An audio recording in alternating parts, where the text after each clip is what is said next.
Okay, hey, good morning, everybody. How's everybody doing? Let's see. Okay, so I'm doing this again. I'm gonna try something a little bit different today. Um, I want to start out by sharing that if anybody has watched these videos, man, I really, really do appreciate it, and I appreciate that some people have reached out and told me they choked through it a little bit. Um, I have been learning by doing. I've been trying to figure out what to do. As I used to like try and record my thoughts, and as soon as I hit record, just for some reason I would blank out. I feel like I've gotten better at it, and I have painfully rewatched some of these videos. And so anybody that has watched this, Lord help you. I appreciate that. I appreciate the encouragement. It is difficult. I am learning and I'm stumbling, and that is what I'm doing. There's lots of different things I'm working on. One is just learning how to hold on to a coherent thought verbally when there's nobody around.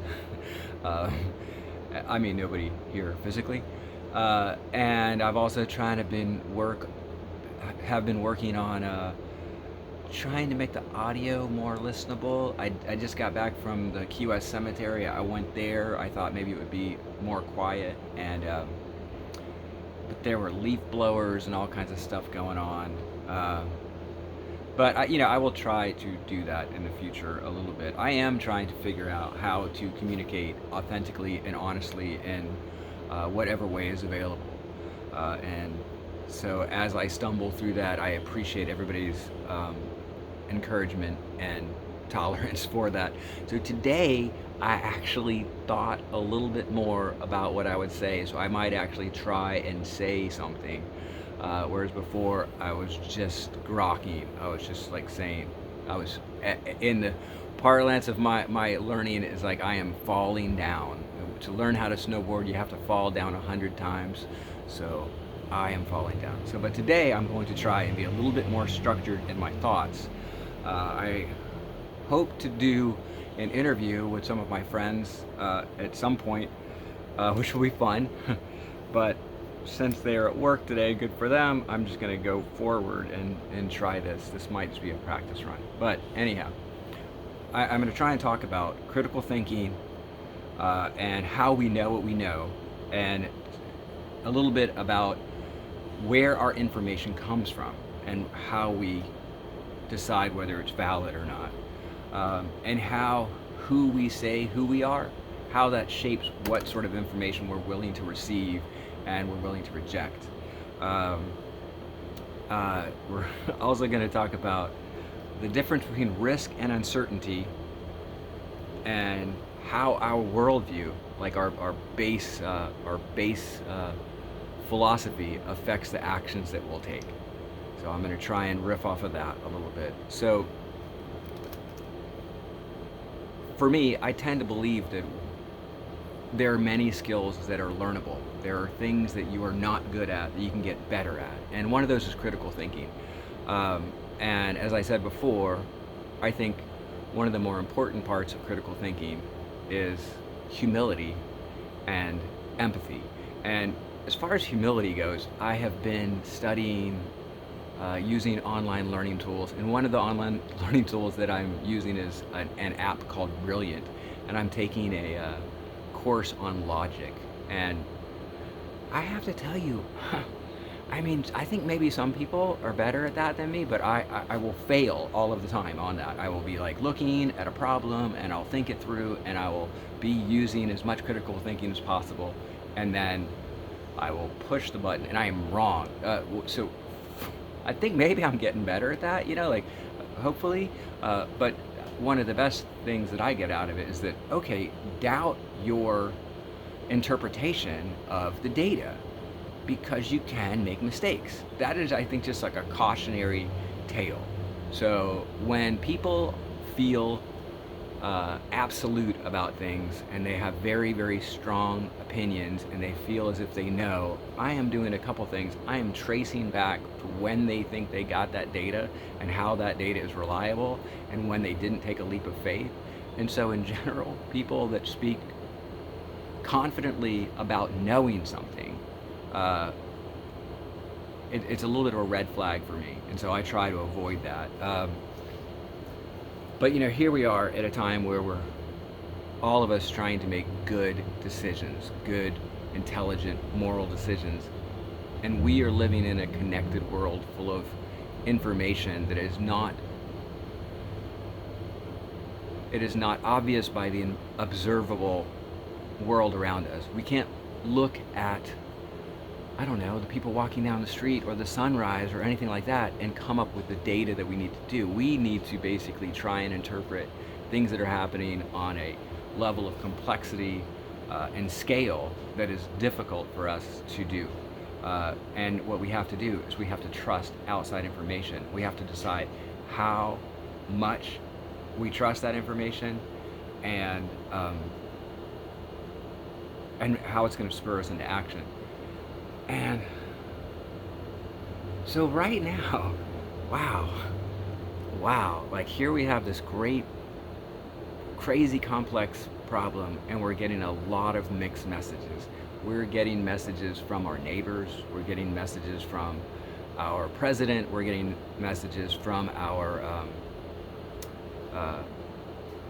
institutions, and we're getting messages from unverified strangers.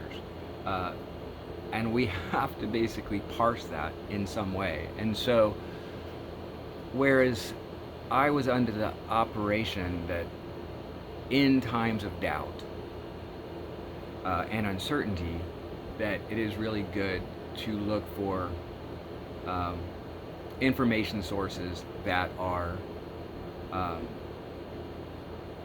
official, I guess, right? When this first started out, I was relying on the WHO and the CDC and larger networks.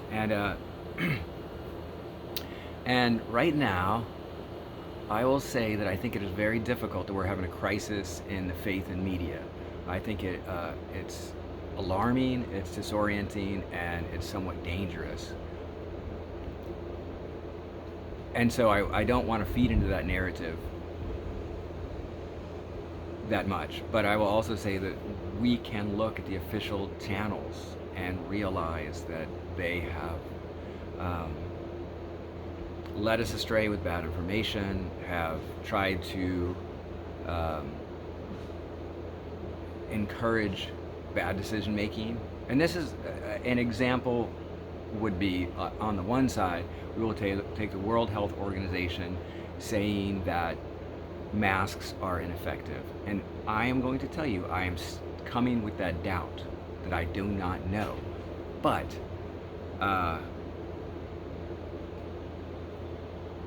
as I spoke earlier about that, it sort of seems like them saying you're not supposed to touch your face and then a mask being ineffective, those can't hold the same space. That one is true, but not both of them. And there's a lot of other data that I feel that probably didn't lead to the best outcome. One is they were sort of saying only if you're in an at-risk group then you should stay at home. I do believe, without laying blame on anybody, but looking back, we can say from sources that were verified as trusting sources, we reacted late. And so there's a little bit of crisis there. You can't necessarily look at the WHO and not see that they have had a history of giving us bad information. I still feel that we have to weigh them as really mostly a credible source. But right now there is that. We can sort of look and we can see and we can find that. On another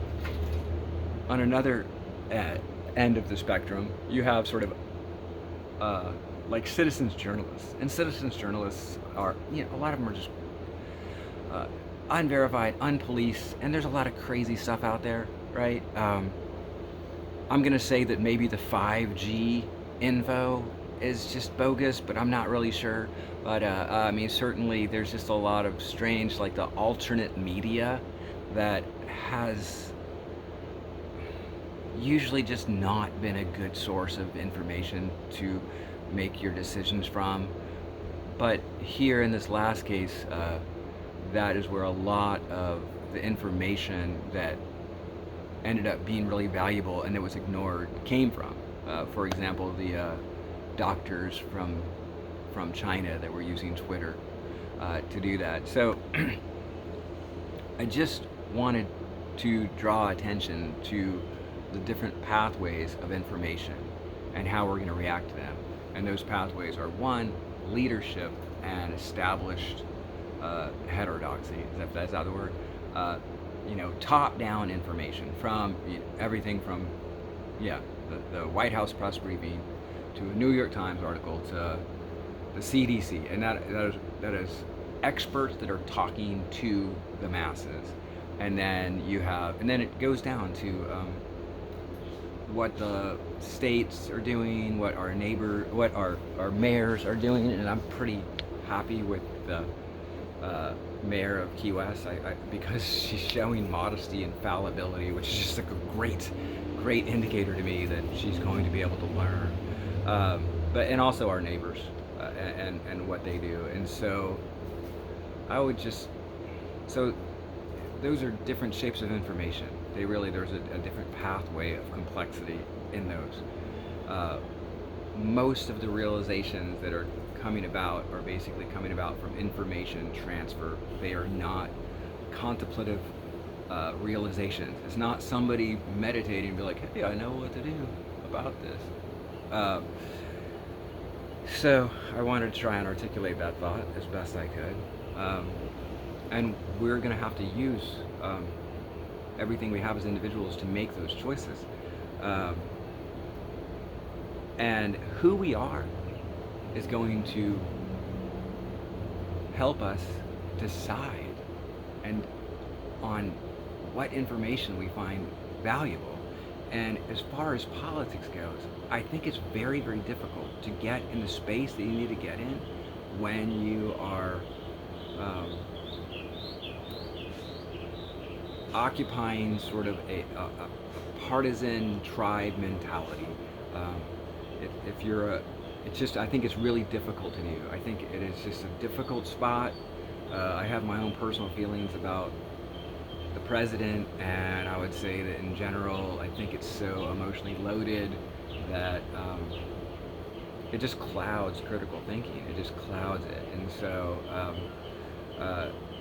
so I try to rise above that. I try to look at that and say that is a clouding influence to my thought. And because I think that if you were a Republican or you were a Democrat, you would look at information differently, and you would not necessarily look at as objectively as if you were embodying another part of your personality. And now another way to look at it is you may look at yourself as, I don't know, brave, or like damn the torpedoes, or something like that, or everything's going to work out fine, like optimism or something, and that's going to affect the information you decide to give credence. My current choice right now of how I'm doing this is I want to look at myself as an open-minded, humble, fallible, empathetic person.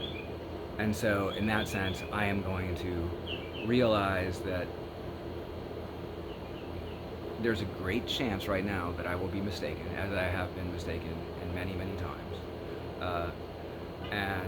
But I will try and make a decision that is based not on fear, but on empathy, on the way that you show up in the world, how you are going to act, and is basically for not necessarily in a misanthropic screw it all way, but in a way that like this person will do their best to be socially responsible and empathetic and caring about others than themselves. That's kind of where I'm going to try to make decisions from, not necessarily from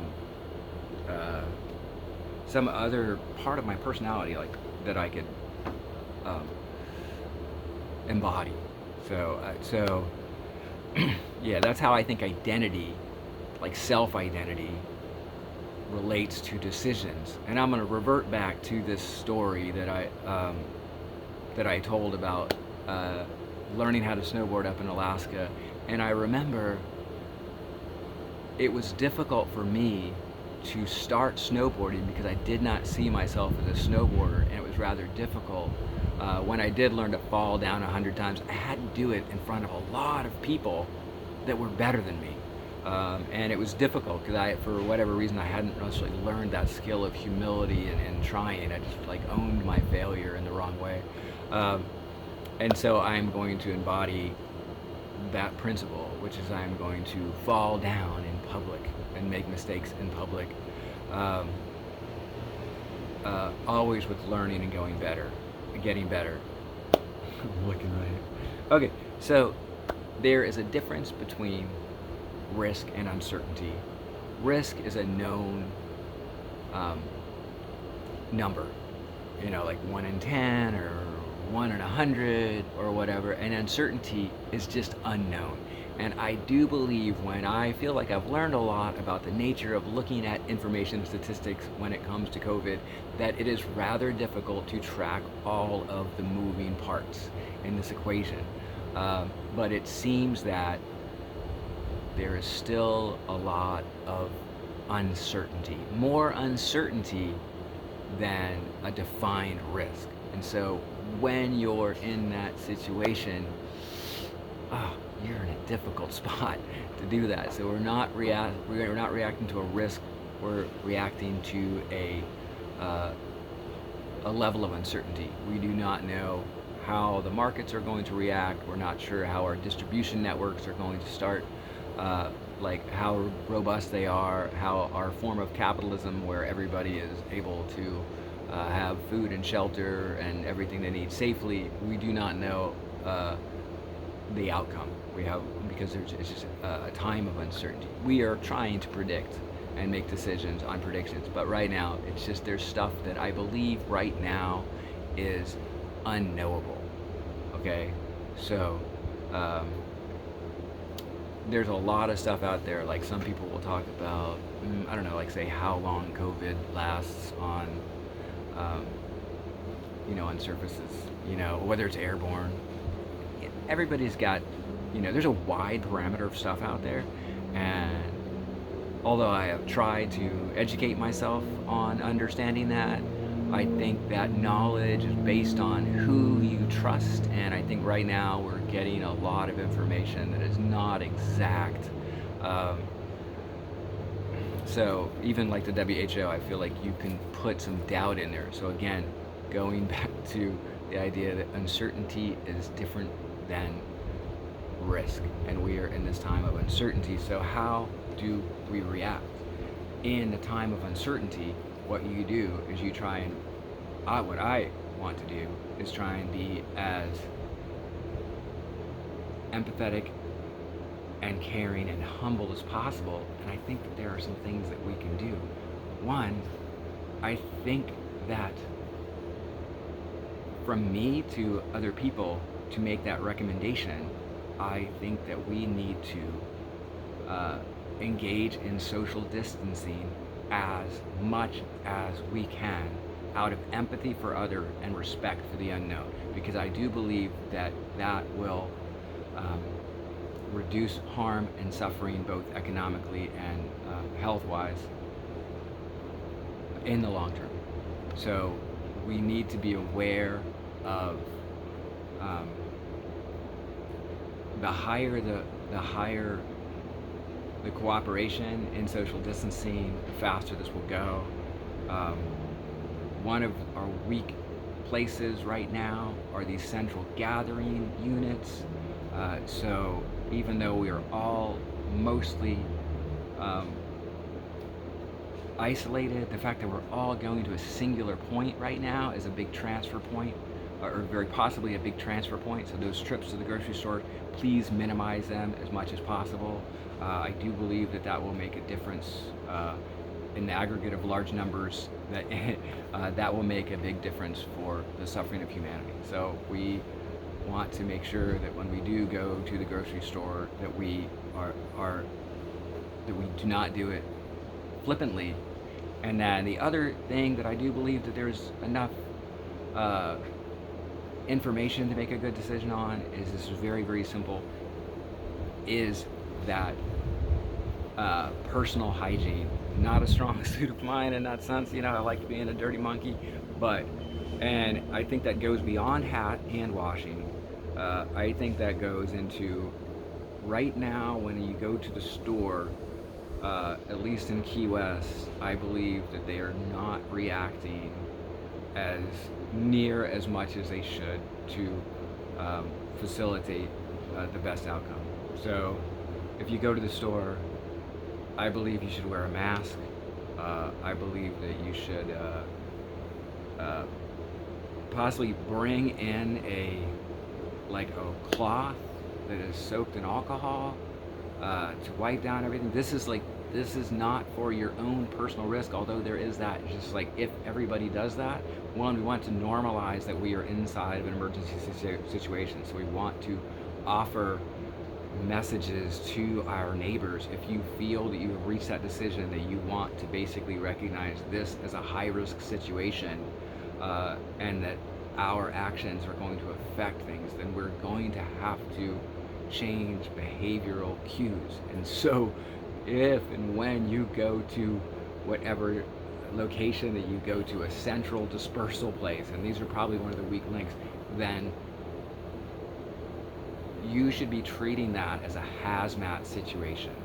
And I think that that is not normal right now, and you can help make it normal by engaging in that. I mean, this is Key West. I'm in Key West. We have Fantasy Fest. I mean, just have fun with it, because we need to do that. That is probably something that we can do that is low cost in that. I mean, there are a lot of people that have to go to work. There are a lot of nurses that have to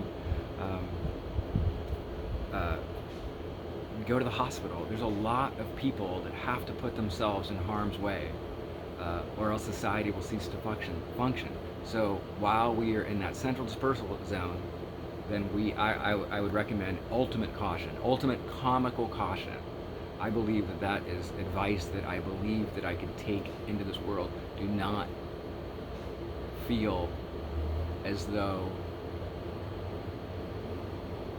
you are being ridiculous. There are many people that are just parsing this differently, whether it is just fear or whether it's just fact. There are people that are, one, afraid to do that in public because of just their self-worth or whatever. Everybody is motivated by public behavior, and two, they might not be there. So when you go to the store, realize you're sort of surrounded by many times people that are taking it less seriously.